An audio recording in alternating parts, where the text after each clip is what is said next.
Good afternoon, everybody, and thank you for attending today's town hall. We've got two very special guests with us today. We've actually had the opportunity to interview both Gary and Joe, but the title of today's discussion or chat is "Every Restaurant Owner Should Hear This." And that's just kind of like a cheeky play on the conversation we're going to have, based specifically on change management, corporate expansion, and proprietary franchise replication strategies, which Gary will kind of give us a breakdown and provide the definition of exactly what that means.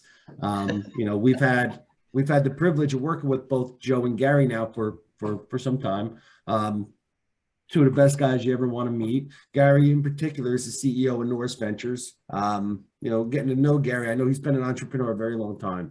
And what he brings to the table is just a wealth of experience, a wealth of knowledge, and a fantastic partner if you're looking to expand, if you're looking to franchise an idea, if you're looking to capture, more market share. And then Joe is the managing partner of DPS Card Solutions, which when it comes to merchant service, I thought I had a lockdown. I knew just about everything there was to know about it, which I obviously didn't. Joe is that agnostic advisor that's got the ability to represent you in your best interest when you're searching for a solution, especially a solution that you want to replicate, right? If you want to grow, you want things to be fluid. And a lot of times that doesn't happen in the merchant service world. So Joe's going to talk to us a little bit too about the best ways to approach that and the best ways to go about that. So we're just going to have a little chat, be monitoring the questions. Seen a couple come in already. So we're going to kick that off. Vinny, I know you had a question you wanted to lead with. Yeah. And Gary, this is kind of geared towards you. With everything that's going on in the economy, the environment, staffing issues, things like that. I think that the most important question I want to ask you as a business owner myself, but coming from the restaurant space, how do I know when it's a good time for me to engage you in your services? Can you tell me a little bit about that?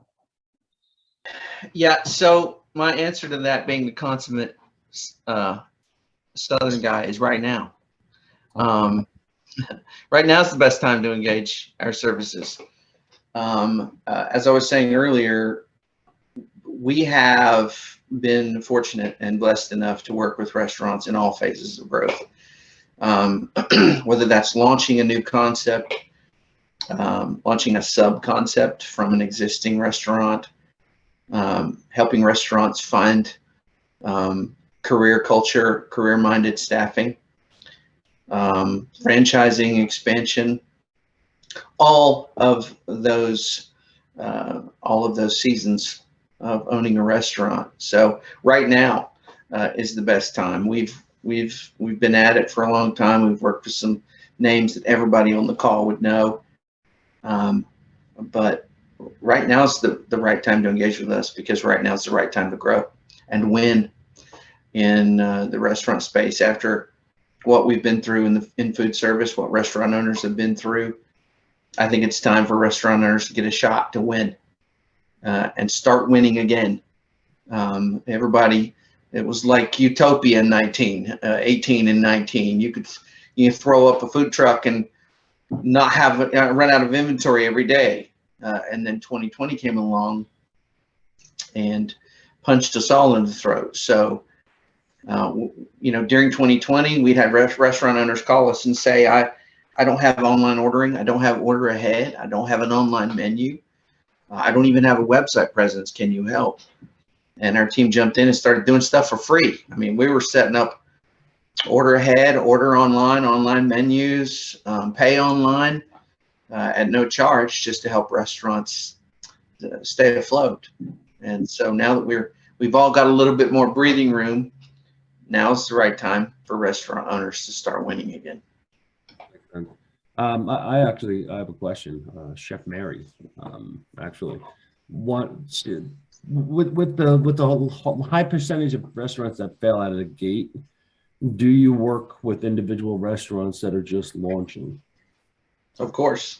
I think it's critical.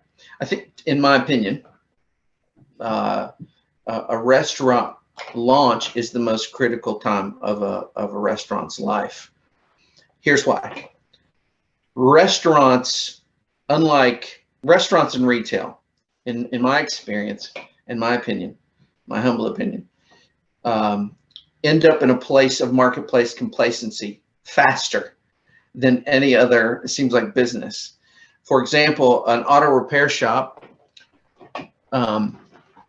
they can make connections in the community. They can reach out to auto dealerships and body shops and continue to build relationships. Whereas if a restaurant, for example, does not capitalize on their unique value to that geographic area that they serve in time, it's difficult to win back.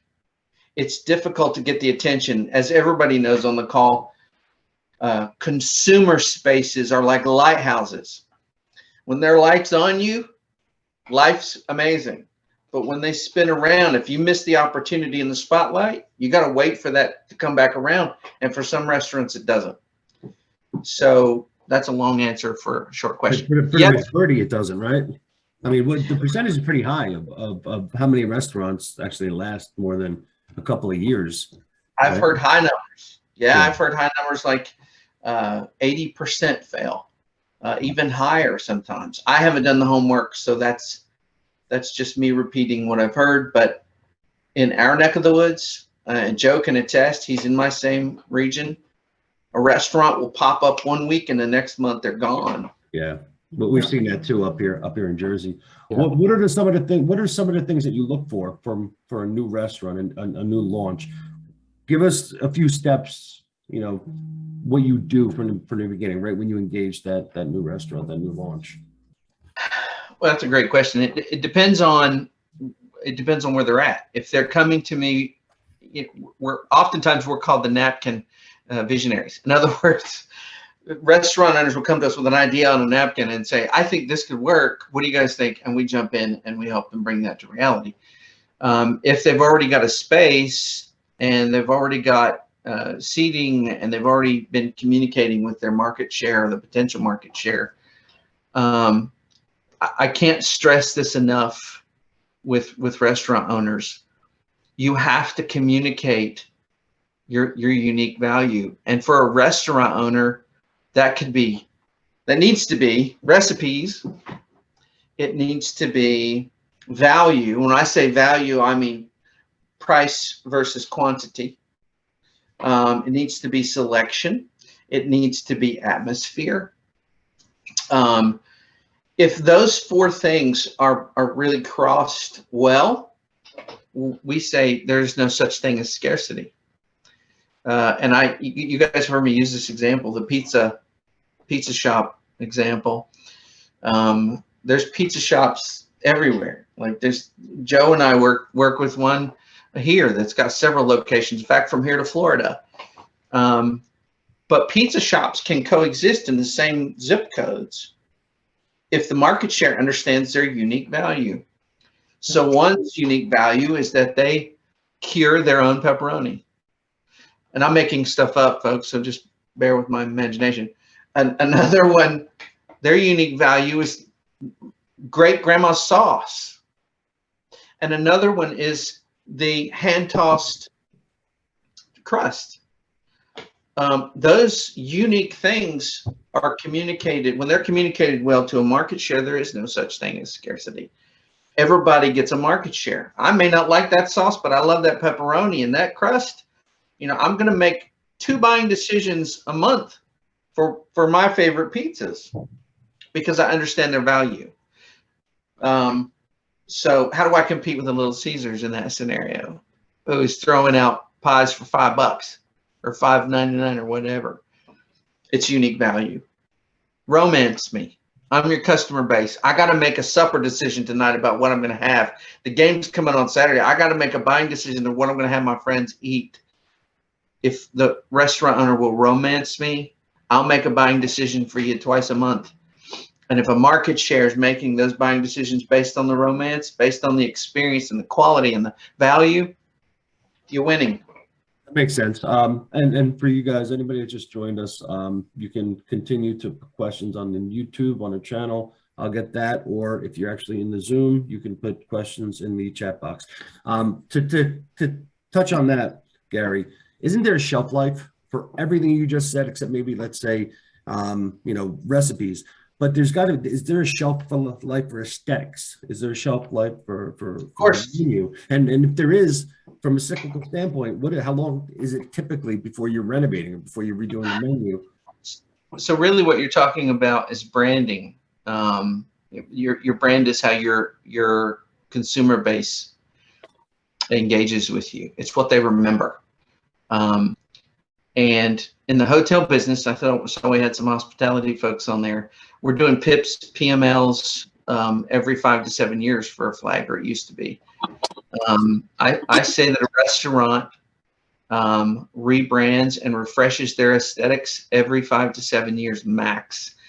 If you begin to lose market share, we've recommended restaurants to reface, if you will, their aesthetics every 3 years, just to keep it fresh. Now, those aren't drastic changes, but those are changes that are new enough that you not only have an opportunity to reintroduce yourself to an existing market share, but you also have an opportunity to gain a market share you didn't have. That makes sense. Here's a good question. DH 280. Are you involved in the inventory process in bars and restaurants? And if so, how do you approach that? And that's actually a good question, because I've owned a bar in the past, and employee theft was a major issue at the bar. And I can't tell you how many times I even walked outside and there'd be a box of steaks by the dumpster, or trying to measure the bottles in a liquor and get that right. Do you help out on that area? Do you recommend anything in particular, any approaches? Well, I mean, that goes really deep into what I think is an HR conversation.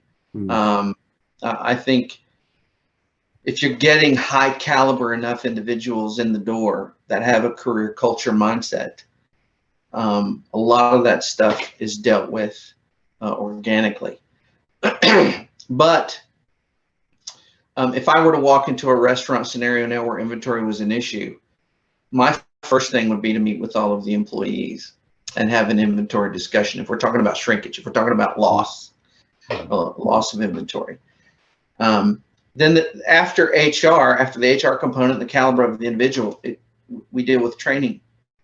Because quite a lot of times in a restaurant, even in a bar, your loss comes from the misuse of inventory. And so, and all the restaurant owners on the video call know what I'm talking about. Portion control, inventory control at the end of the day is really what we're talking about.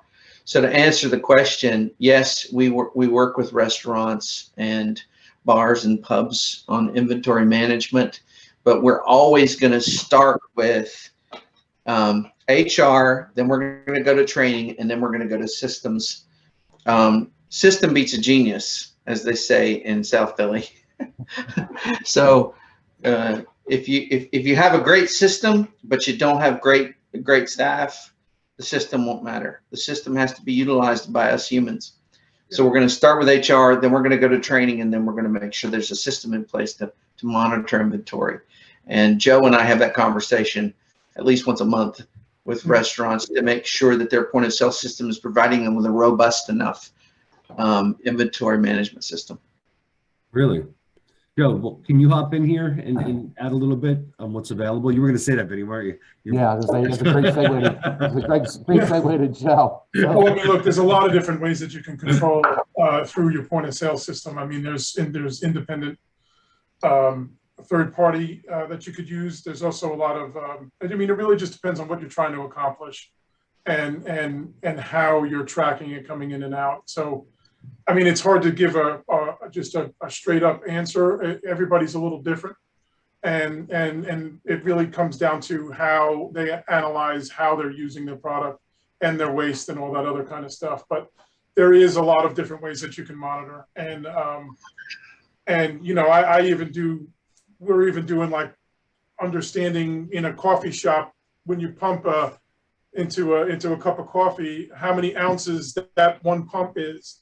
You know, if it's a half ounce, an ounce, and then it automatically calculates all that. And so that when the computer knows before you know, unless somebody's pumping extra, it'll tell you where you're supposed to be, which Really? then will turn around, and then you can turn around and say, okay, it says we're supposed to have a half a bottle of this kind of syrup left, and we're out.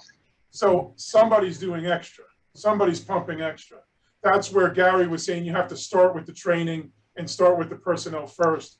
But the point of sale system or the inventory tracking will definitely tell you there's a problem. Makes sense. So Dan, the way that I handle that is when I have a new restaurant client that needs a point of sale overhaul or needs a replacement point of sale, I call Joe up and I say, Joe, I need a point of sale that's going to give me inventory by the plate. Yeah. So when I make a plate, that plate inventory is entered in. If it's, I don't know, 2 ounces of mashed potatoes, guys, forgive me if that's a god awful amount, but 2 ounces of mashed potatoes, it removes the products taken that's used to make that plate out of inventory. I have real-time inventory. That's right, real time. And the point of sale knows when to reorder. So we can even set it up with automation that when we get down so low on something, it sends a message out to my wholesaler. Distributor. Say, that's right. Yeah, we need more potatoes, we need more milk, we need more butter, etc. And that saves. That's also about time management, because why sit there and take your employees and have them count every night? And why, I know so many restaurant owners that are counting in the morning and then run into the store. Yep. Why would you do that? You don't need to do that. You should be able to have something that's attached to your, in your point of sale that'll actually order for you. I never knew that it's developed to that point. That's pretty cool. I know too, like one of the things that we do, we do cost reduction. That's what CJ Minute does. We are in the credit card space with merchant services, but we'll reduce the cost of existing merchant services. But one of the things that I learned talking to you, Joe, is having a middleman or having fees kind of baked into the equation. So let's shift over from Gary and let's go to you, Joe. If I'm starting a restaurant or I want to expand, and I know a lot of times, some of the hardware is proprietary, only run certain software. What are the things I should be looking out for? What are the pitfalls when I'm engaging a merchant service company to avoid? Are there certain red flags that I should avoid at all costs? I mean, when you're sitting there and you're dealing with you always want to go with somebody that's working direct source. Okay. So if you're working with somebody like me or DPS, we work direct source. So we cut out a lot of the mega ISO fees that are out there. And most people don't realize what that means and don't even understand it. But most reps that are out there trying to sell something, they're selling something through a middleman. And so it's a sales rep that's out there that's selling through what they call a mega ISO, and then that mega ISO then basically buys from a bank. And so we're able to cut that out, which is why 99% of the time we can save somebody money, just because we cut out all that mega ISO stuff. We have direct relationship with direct source banks, and the bank is actually doing the processing. And not all banks process. I mean, there's big banks out there like, well, I don't want to say names, but there's big banks out there that say, oh yeah, put your money here and we'll do your processing, but they don't actually do the processing. They then send it to a mega ISO and then sends it to another bank that actually processes the payment. So the question really is, what do you need to look for? What are the pitfalls? There's so many places out there that have hidden fees that people don't know about, and they'll sell you on a rate. And so you can't necessarily go by the rate. You got to look at the fine print of what they're doing. Because there's so many people that go out there, so I'll give you this, I'll give you that, I'll give you 2.1, I'll give you 1.8, I'll give you 2. And it really, when it all boils down to it, you're paying over 3%. And it's because there's a whole lot of hidden fees in a lot of what they're doing. And we cut all that out. Not only did we cut that out, but then we can also guarantee it. So we guarantee that rate won't change as long as you're processing with us. And because we are working directly with a bank, the banks aren't the ones that are messing with the pricing. It's the mega ISOs. Right? Because they're just going to keep creeping up. And I've worked with some of those ISOs that, you start them off at whatever, let's just say 30 basis points. And then I look at them a year later and they're running at about 70 basis points and nobody even knows that they got a price change. and they're just programmed in the computer. They're sitting there at, every 3 months, we're going to bump them up five basis points. And they just keep doing that over and over and over again until somebody complains. And then they move them back down. Well, that doesn't work for me. So, when we work on something, we work on a price. I sit there, and as DPS, we can sit there and shop it around. So we are a true broker in this space. So like if Gary comes to me and says, I have this project and this is what they need, he's not getting specific. I want this and I want that because he made 15 phone calls. He comes to me, I go and find the solutions that he needs. And then I bring him some solutions and I say, okay, let's demo this. Let's try that. This is what their pricing is. And that way he then doesn't have the headache of having to go look for it. That's what we do. That makes sense. And so finding somebody that does it like that is really the way to go, because what you wind up doing is you wind up buying hardware, you wind up paying for software that you got a 2-year contract with, and you're locked into some kind of contract with your processing. And then 6 months later, you realize this really wasn't what you wanted. And you have no way of changing. And with us, we don't do any kind of long-term contracts. So you want to look for that. You want to look for somebody who can guarantee their rates 6 months from now is the same as when they signed up. And you want to make sure that you're not locking yourself into any kind of, especially in the beginning, if you're a startup, you don't want to purchase your point of sale system because you don't even know if it's going to be the right one. Because most of the time you're sitting there going, you're relying on a sales rep telling you this is perfect for you. Well, you come to somebody like us, we can rent it for 2 months. We go out there and we'll put it in your shop. We'll rent it. We'll take a look at it, kick the tires on it. You don't like it, we'll send it back and we'll get you another one. There's not too many places out there that can do that. That's pretty cool. That's actually really cool. And Dan, I'll say this too. I'll throw this in there to put another feather in Joe's cap. One of the things he won't tell you is that the mega ISOs know who he is. They know who DPS is. And he's tiptoeing through the tulips over there, but I can tell you when he walks the ground checks, they know he's in the neighborhood. Nice. That's awesome. So, all right, back to you, Gary. Dawn68. She wants to know more about the franchise replication strategies, like an example of a company you've worked with in the past, and how you brought the restaurant to market as a franchise. Franchise replication. You said that's my fault. That's how I advertised everything. Franchise replication. So yeah, that's about it. That's our catchphrase. We talk a lot about that stuff around here. And you said her name's Dawn. Mm-hmm. Her name's Dawn68. Dawn68.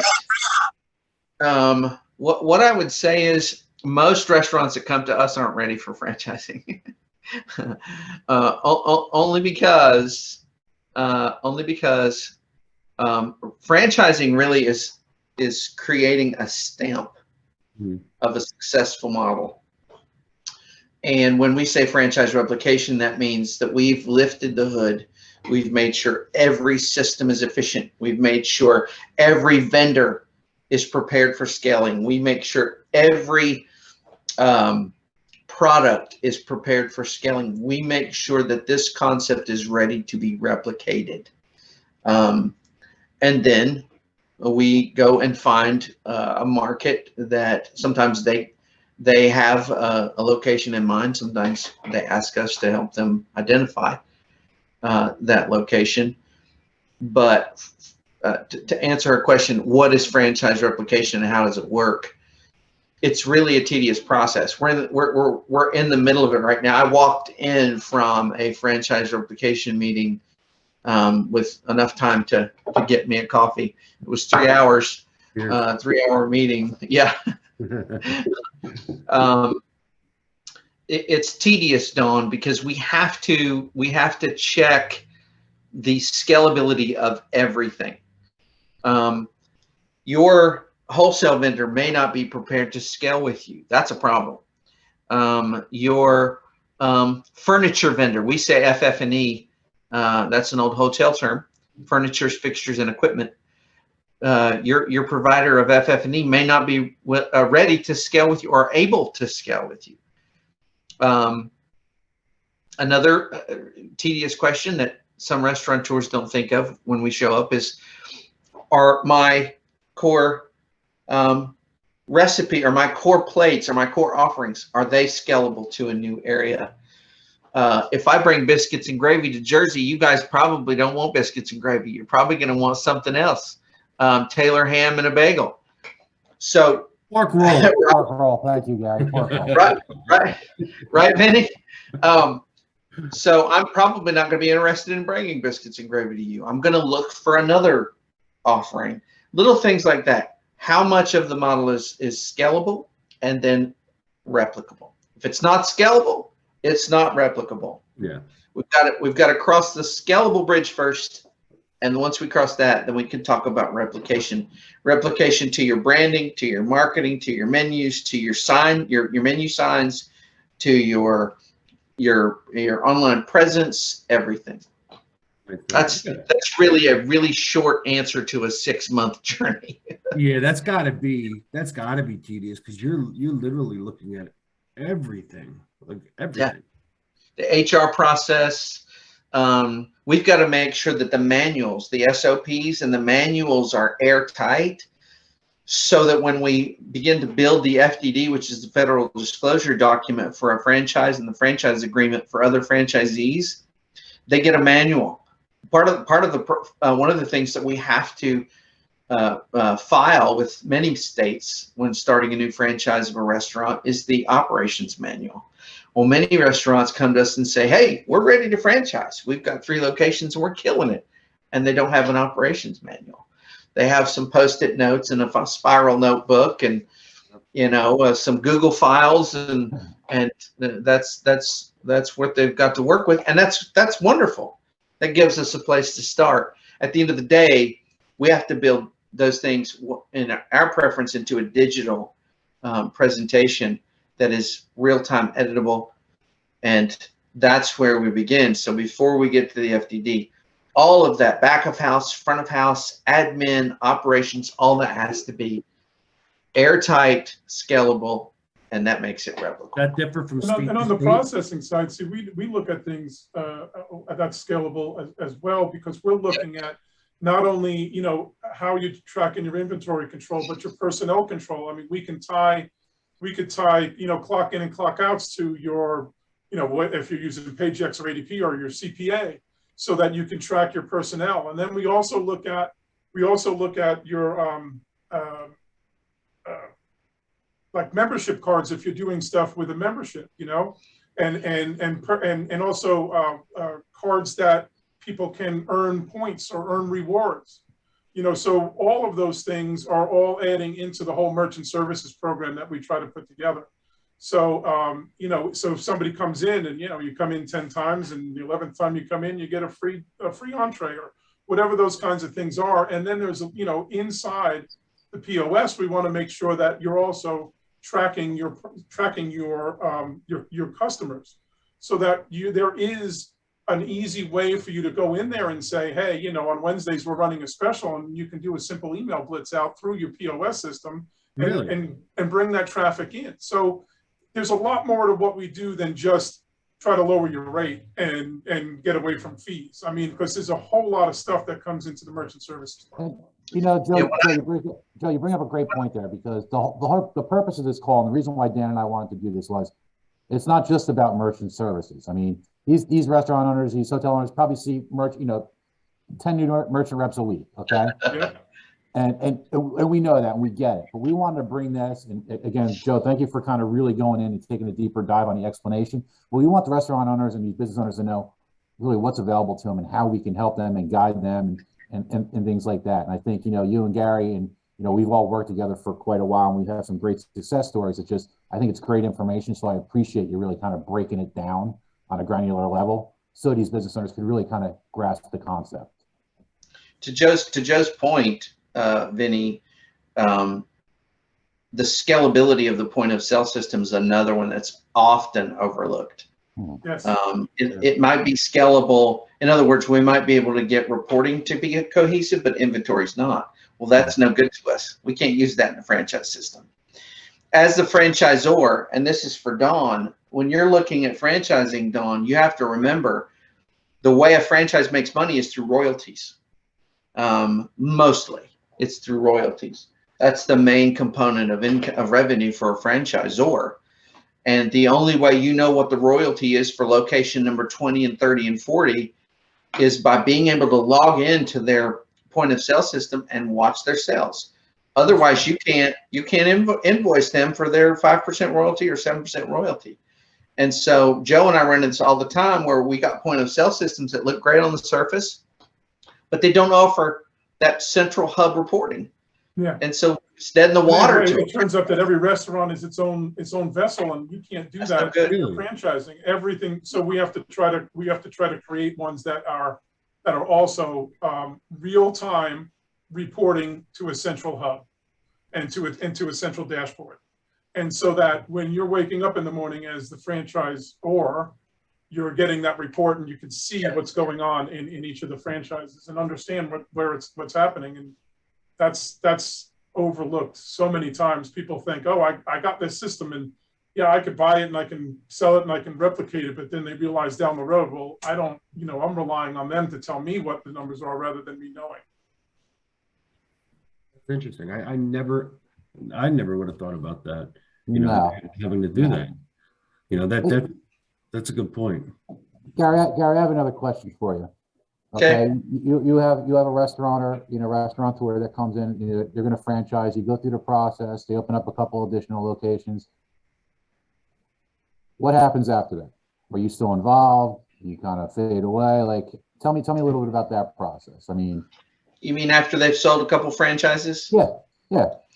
So our agreement typically is we'll stay with you through your first franchise grand opening. Okay. So that's one franchisee. Some of our clients want us to stay indefinitely and kind of white label their franchise management system. We do that too. We have restaurants that say, hey, can you stay on through 3 franchisees? And because, they want to get them in different demographics and see how the model responds to a different market share or a different marketplace. We do that as well. So we'll stay on as long as the client needs us to stay on. But most of the time, once we get them to market, we'll walk them through their first franchise system, and then that's where we step off the boat. But we're never further than a phone call away. So we've got clients calling us all day, clients that are franchising, but we have left them with systems. We've left them with protocols and strategies that carry them through the next 3 years of their growth. And we always expect a franchise client to circle back in 2 to 3 years and say, okay, now I'm here, what next? Mm-hmm. If we've done our job, they've grown to the place where they need to call us back and go, okay, guys, great job on the last trip. Let's take another one. What's next? Do you help them sell the franchises? Sure. That's interesting. And I'm going to toot his horn a little bit. I'll tell you one thing. There's nobody better that I know that can sit there and tell you when you're putting when you're thinking about a geographical area, he will tell you, I mean, everything you need to know within a certain square miles that's going to come to that restaurant and know whether it's a good idea or not. I haven't seen anybody that can actually come up with the data that he comes up with. I don't know how they do it, but it's crazy. So he knows. He'll tell you exactly what their eating habits are. I mean, it's crazy. And awesome. What sometimes location, as everybody knows, it may look good, but if it doesn't drive the right kind of traffic, it doesn't matter how high your rent is. You're not going to make the money. And he'll know that before you all you got to do is give him an address. He'll tell you. It's crazy. I can't divulge how we get that information, or I will disappear tomorrow. But what I would say is the reason that's so important to all the people on the call. Thank you, Joe, for saying that. I care about people's success. Like, this is not just I'm 8 years from retirement. I know I don't look it. I got a little gray in my beard, but I don't plan to work until I drop. It matters to me that our clients are successful. One of the critical components of that is when a client comes to me and says, I think I want to be in that area. And I'm looking at their model. It's a burger joint, let's just say. And We do the research, we collect the data, we do the demographic analysis, and we find out that I'm just making stuff up, so bear with me, but this will tell you why it's so important. That's a 30,000 population area, let's just say 30,000 people. And there's 3 burger joints there already. And the data shows that people in that area are only making burger buying decisions twice a month. Well, that's 6 burger joints among 30,000 people, and we know that it takes 40,000 people to support a 4th. We're going to say no, you can't be in that market. We need to look for a market where it's not so saturated, where you have a better opportunity to win the buying decision, because at the end of the day, that's what it is. For a restaurant owner, you want people to be making buying decisions for your restaurant at least however many times the data shows us they need to be making it to cover your overhead. And when we decide on an area, that's how we've come to that decision. You have as good a shot as anybody of being successful in that market share, as long as our strategies are on point, and they will be, and your marketing and your messaging is right. You're saying the right thing when you get your chance at the mic. That's all your market share needs to hear. They need to hear you say the right thing at the right time to the right people who are listening. That makes sense. This is a good question. Tavern, what is this? Main Street Tavern. How has COVID affected your approach post-COVID? Completely. It's completely changed the way that we approach our restaurants. From the perspective that, I mean, if you go back and you look at the journey through 2020, dining rooms were closed. Outdoor seating wasn't even encouraged. The only thing a restaurant owner had was online ordering and delivery through a third-party service in many, many cases. So Tavern on Main, I think, was the question. As Main Street Tavern. We had to be extremely creative in a time when, to be honest, I'll just be transparent, we weren't sure we were going to get paid because they didn't have any money. They didn't have any guests, so they didn't have any money. But what we learned, what our team learned through that process, was how to help restaurant owners win when all the buying decisions were off the table. So it's like a restaurant downtown had a market share of 3,000 in a month. 2020 comes along. Everybody's working from home. Nobody's allowed to leave. If you do leave, you've got to wear a mask. It was a little less stringent in the South here, but I know in other parts of the country, it was almost like a curfew state. It was rough. And so what our team had to do, we had to learn how to get that buying decision back. I keep talking about buying decisions. That's really, I'm going to pick a burger or pizza or chicken wings, or I'm going to pick fine dining or whatever. We had to learn, when all those decisions were gone, we had to learn how to get consumer buy-in again.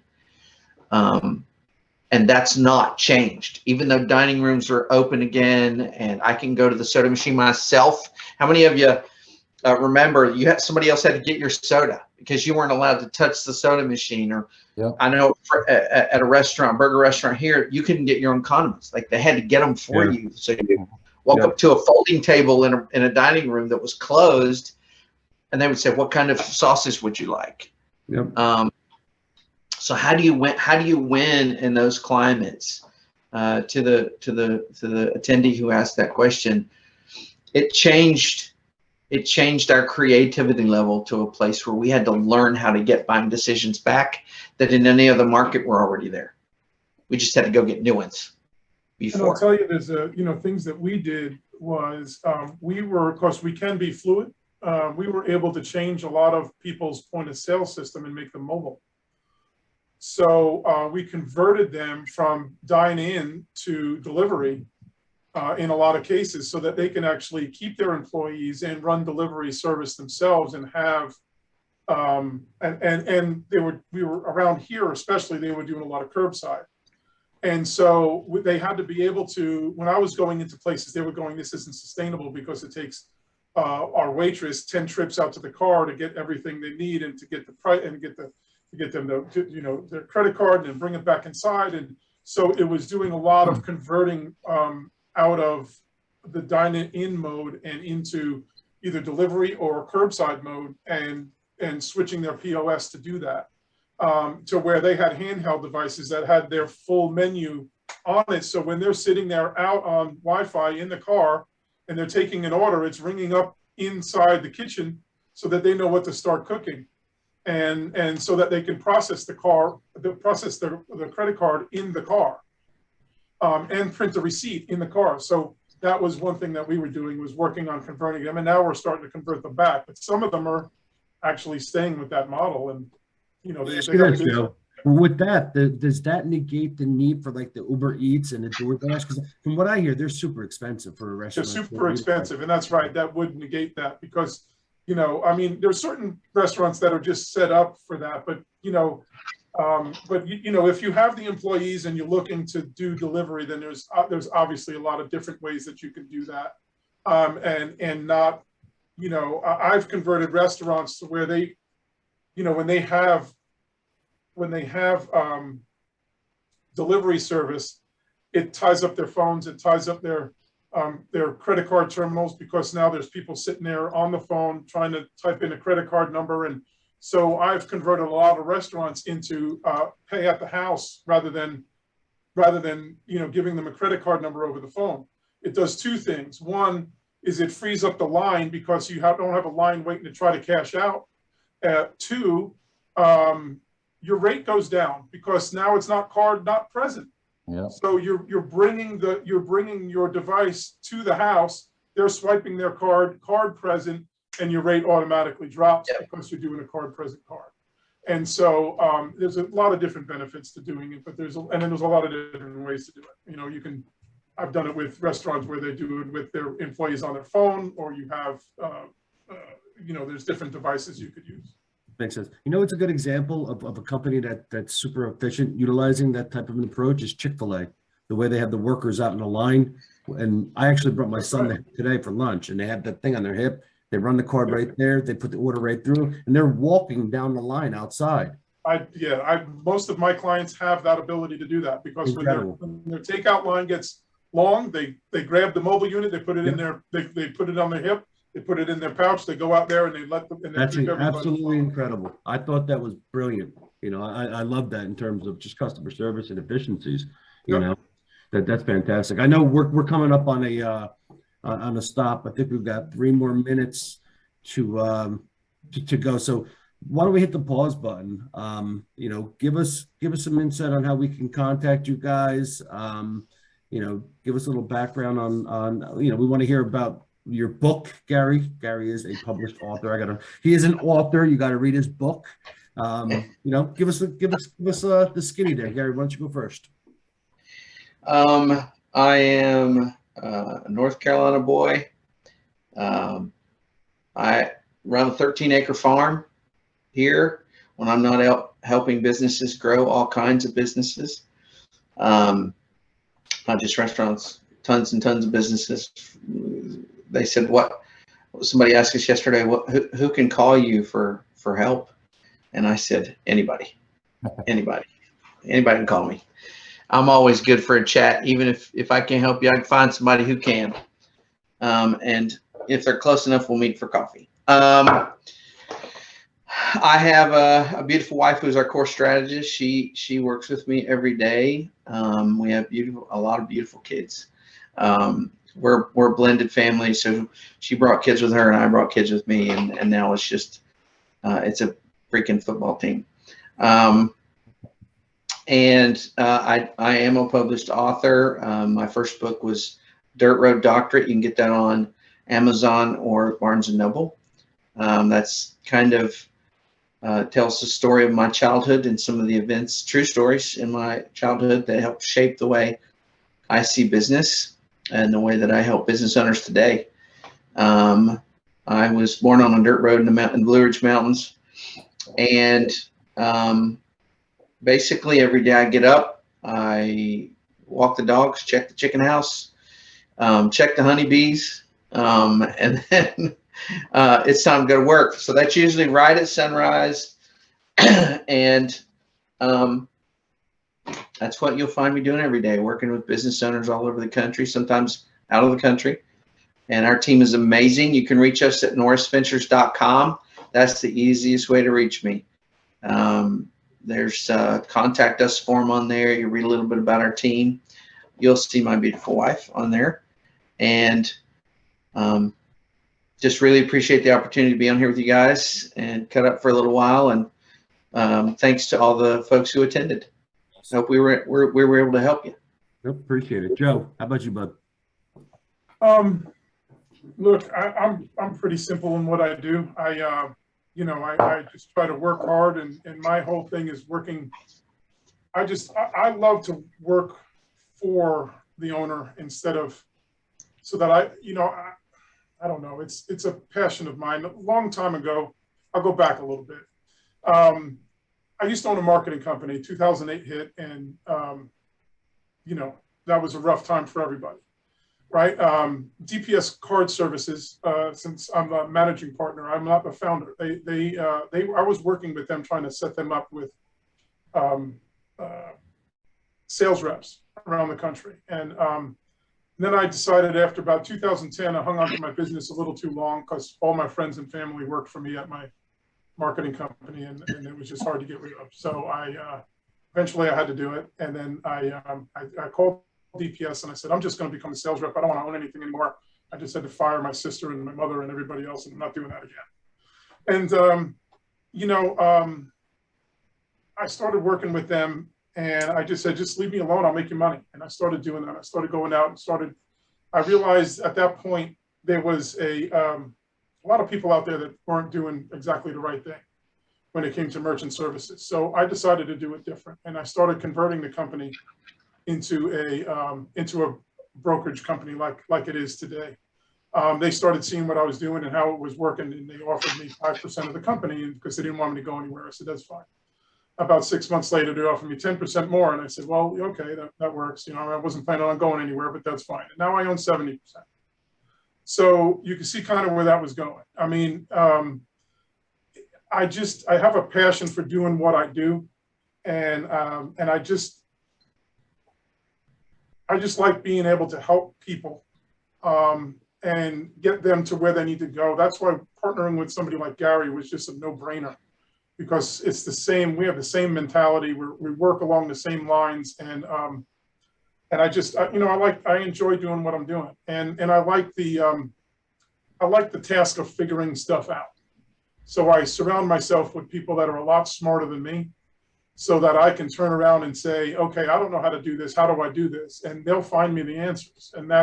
And Gary knows that. Gary knows quite a few of them that I surround myself with, and I rely on them. But that's good, because it creates I have a great team, and it creates a lot of variety for somebody, and allows me to be able to come in and really do something good. And that's what I like to do.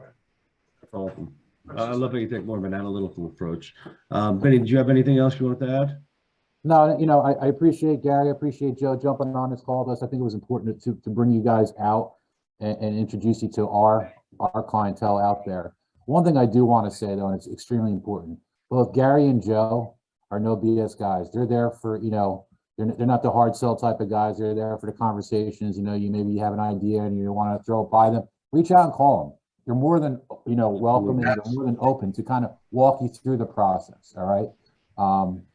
They believe like Dan and I do. It's about the relationship. Okay. And that's our goal. And that's our view. So you guys, feel free to reach out to any of them. You need to get in touch with either of those. Dan and I are always available, to kind of put you guys in touch with one another, but we appreciate it. Gary, we appreciate it. Joe, really do. Thank you. And anybody that registered today, I think there was a little over 200. Each and every one of you will get a link to Amazon for Gary's book. I said a link. We're not going to pay for it for you. Hey, don't forget his other book, Talk to Me, was a really good book. There you go. That's a great book. You'll get both links. You got to mention that, Gary. We could be your book agents too, Gary. We got you. Love it. Love it. Love it. Love it. Yeah, well, thank you, gentlemen. We appreciate it. Thank you for everybody else that joined us today. Thank you very much for having us. We appreciate it. We'll definitely do this Very again. much. Loved it. We didn't even scratch the surface. No. I don't think, for information. So we'll definitely do this again. But we appreciate it. Thanks, guys. Thank you.